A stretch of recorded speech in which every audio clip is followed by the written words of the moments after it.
Oi, pessoal, tudo bem com vocês? Professora Miriam Rocha, de História. Nós estamos aqui hoje para falar um pouco sobre a unificação da Alemanha, tá? Já começo contando para vocês que esse é um processo um pouco complexo, mas a gente vai conversar com bastante calma, certo? A unificação da Alemanha, eu já te conto, ela se conclui aí no ano de 1871, no século XIX. E é o que a gente vai chamar de unificação tardia, assim como a Itália também. Por que tardia? Porque os outros países, assim como Portugal, Espanha, Inglaterra, França, eles já se formam ali no contexto do final da Idade Média para o início da Idade Moderna. E a Alemanha, junto com a Itália, só vão se unificar, só vão se tornar um país aí no finalzinho do século XIX. Portanto, essa é uma unificação tardia, ela vem bem depois das outras, certo? E como é que vai se dar esse processo? Primeiro, a gente vai conversar sobre o contexto histórico disso. A gente tem ali o Congresso de Viena, que acontece em 1815. Eu vou te relembrar rapidamente, porque esse é um assunto de uma outra aula, tá? Mas a Europa, ela estava num tumulto por causa do Napoleão Bonaparte, né? E aí ele invadiu vários territórios. Depois que o Napoleão foi vencido, foi preso, acontece uma reunião dos países europeus no chamado Congresso de Viena para reorganizar os países, para colocar os monarcas que foram depostos pelo Napoleão de volta nos seus poderes, tá certo? E aí é nesse Congresso de Viena que a gente vai ter a formação da chamada Confederação Germânica. O que é isso?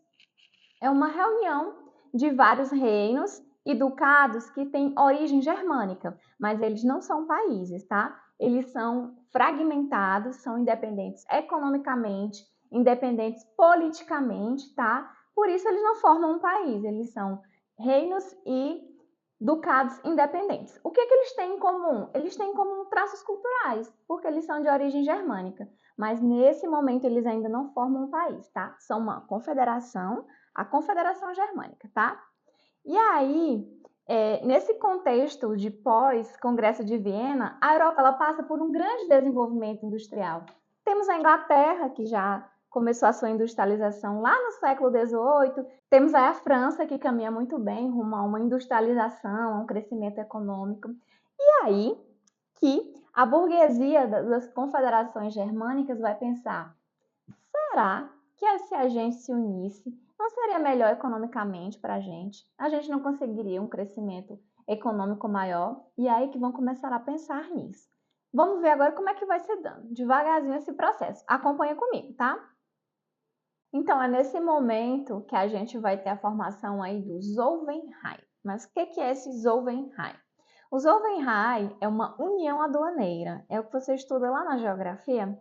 É um acordo econômico de abolir alguns impostos, de influenciar a economia dos países, das regiões que compõem esse acordo, tá? Então, a Prússia, ela vai liderar a criação de uma Zollverein nessa região, nessa confederação germânica, tá? Nesse momento, existem dois reinos que são os mais influentes. Existem dezenas de reinos nessa confederação germânica, mas tem dois que são os mais influentes: a Áustria e a Prússia. Inclusive, eles disputam bastante. É nesse momento aí de crescimento econômico que, em 1834, a Prússia vai liderar a criação dessa Zollverein, tá? Dessa união aduaneira dos reinos germânicos. Aí você pensa comigo, será que a Prússia vai convidar a Áustria? Eu já te contei que eles não se dão bem, né? Que eles disputam. Então a Prússia ela não vai chamar a Áustria. Essa Zollverein ela vai incluir todos os reinos germânicos e os ducados, menos, ou seja, excluído aí a Áustria, certo? Após a criação desse Zollverein, a gente vê um momento de grande desenvolvimento industrial, principalmente da Prússia. A Prússia consegue aí a hegemonia que ela tanto queria. E aí o rei Guilherme I, que é da Prússia, começa a pensar: e se agora a gente começar a fazer uma unificação política? Porque eles já tinham aí uma unificação econômica, a Zollverein. Aí você tá aí, peraí, o que você está me contando? Que a unificação da Alemanha, ela começou primeiro economicamente? Estou te contando exatamente isso, tá? Com a criação das Zollverein, esses estados germânicos que eram fragmentados, que eram autônomos, eles começam a se aproximar, no início, economicamente. E aí agora vão dar um novo passo, que é o passo da união política.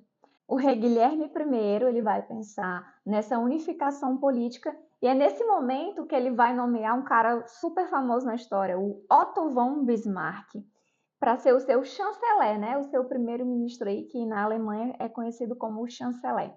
E o Bismarck é que ele vai lutar para conseguir essa unificação política da Alemanha. Ele vai traçar guerras, diplomacia, qualquer coisa. O Bismarck ele está aí bem disposto, a gente vê a foto dele aí, a fazer o que for possível e que for preciso para conseguir essa unificação política da Alemanha.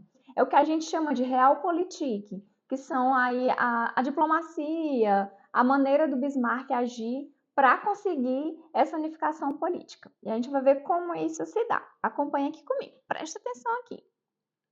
Acontecem guerras. Essas guerras, elas são aí causadas pelo Bismarck. Quando ele não declara a guerra, ele dá aquela cutucada para que declarem guerra e assim ele possa expandir e anexar territórios. A primeira guerra é a Guerra dos Ducados, que acontece em 1864. É uma guerra contra a Dinamarca. O que a Prússia quer? A Prússia do Otto von Bismarck. Ele quer tomar ducados que são comandados aí pela Dinamarca, mas segundo ele são de origem germânica, então eles teriam direito. E para isso ele vai pedir apoio da Áustria. Aí você vai pensar bem agora, não, professora, você errou, confundiu tudo. A Áustria, mas você falou agora há pouco que eles eram brigados, que eles disputavam, que tinha aquela treta, que o Bismarck fez a Zollverein e não convidou a Áustria. Sim, mas ele vai lá, chama a Áustria para se aliar a ele na Guerra dos Ducados contra a Dinamarca e a Áustria topa. Então eles vencem facilmente a Dinamarca e anexam 2 ducados que pertenciam à Dinamarca. Já em 1866 vai ter a Segunda Guerra de Unificação da Alemanha, que a gente chama a Guerra Austro-Prussiana, que vai ser agora entre a Áustria e a Prússia. Lembra que eu falei que eles tinham se unido para conquistar os ducados da Dinamarca? Pois agora que cada um tinha o seu ducado, o Bismarck vai olhar para a Áustria e vai dizer, olha, você não está administrando muito bem os ducados, não. Você não está dando autonomia para esses ducados. Eu vou pegar para mim. E vai lá e faz uma guerra contra a sua aliada até recentemente, na Guerra da Dinamarca, e toma os ducados da Áustria. Então, ele vence facilmente, a partir daí ele vai formar a Confederação Germânica do Norte, ou seja, o Bismarck já tem nesse momento aí vários reinos unidos a ele, sob a sua liderança, a Confederação Germânica do Norte.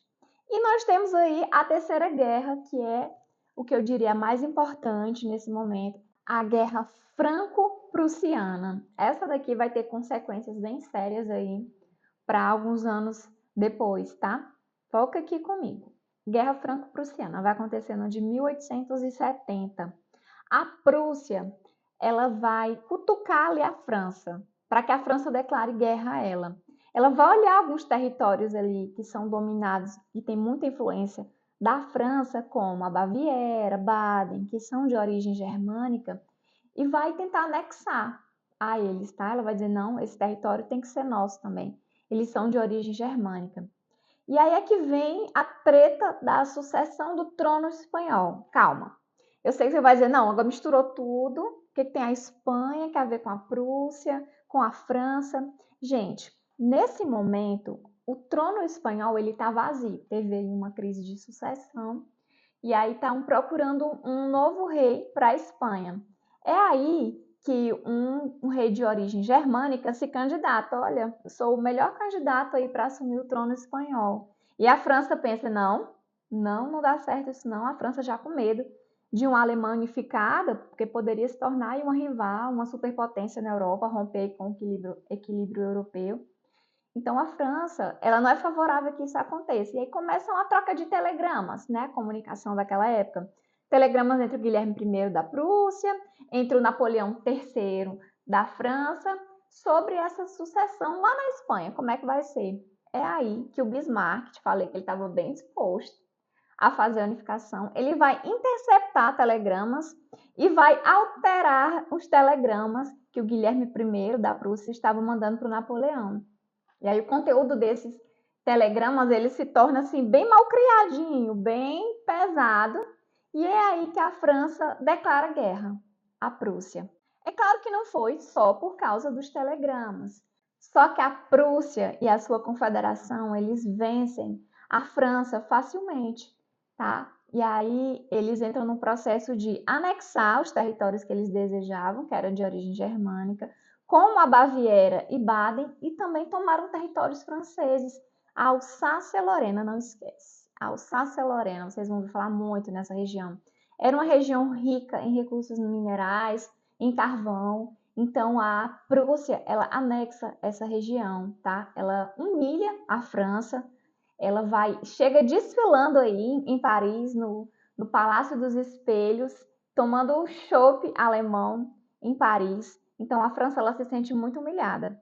Com esse contexto, com a conclusão da Guerra Franco-Prussiana, e aí eu te lembro, a gente passou pela Guerra dos Ducados contra a Dinamarca, pela Guerra Austro-Prussiana, que a Prússia vence a Áustria, e agora a gente finaliza com a guerra contra a França. Quando acontece essa vitória sobre a França, aí a gente pode dizer que vai acontecer a formação do Império Alemão, da Alemanha enquanto país. Tá? Até agora, eles eram reinos, ducados, começaram a fazer uma confederação germânica, tiveram uma união aí econômica através dos Zollverein, iniciaram a unificação política através de guerras, e nesse momento se forma o país Alemanha, com o território que a gente conhece hoje, tá certo? Esse é o território da Alemanha unificada. O novo país ele vai surgir a partir de dezenas de estados. A gente tem o que era a Prússia em 1815, depois a anexação contra a Dinamarca, que a gente falou, a anexação contra o Império Austro-Húngaro, que a gente chama também de Áustria, e o que foi anexado na Guerra Franco-Prussiana, as regiões de Baviera, de Baden e também a Alsácia-Lorena contra a França. A partir daí, formação do Império Alemão. Qual é a consequência disso? Por que esse assunto é tão importante? Esse assunto, gente, ele vai gerar na França um revanchismo. E quando você perde alguma coisa que você quer a revanche? A França, ela se sente muito humilhada pela então Alemanha agora. Ela perdeu territórios muito importantes, como a Alsácia-Lorena. Ela teve o seu território aí que foi invadido pela Alemanha para desfilar lá, sabe aquela humilhação?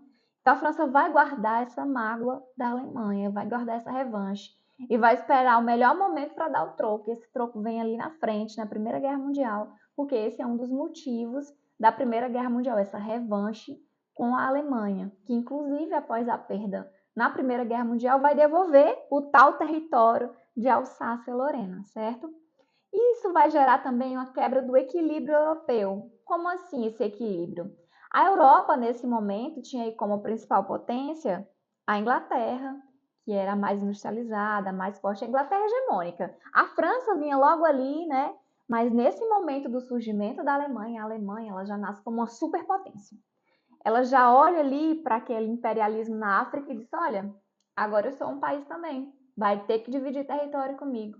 A Alemanha já nasce forte, já nasce bem imponente e já nasce criadora de vários conflitos aí que vão culminar também na Primeira Guerra Mundial. Certinho? Esse assunto é um pouco complexo, mas aí eu peço que vocês estejam com calma, tá? Analise, faz aí um esqueminha. Primeiro, os Zollverein, depois, guerra contra a Dinamarca, união com a Áustria, depois a guerra contra a Áustria, depois contra a França, anexação de territórios, formação do Império Alemão. Assiste direitinho, com muita atenção, tá? Faz exercícios depois, inclusive a gente tem exercícios sobre esse assunto aqui no canal, tá? Foi um prazer, é sempre muito bom falar de história com vocês. Um abraço, não deixe de curtir, deixe seu comentário e até a próxima. Tchau!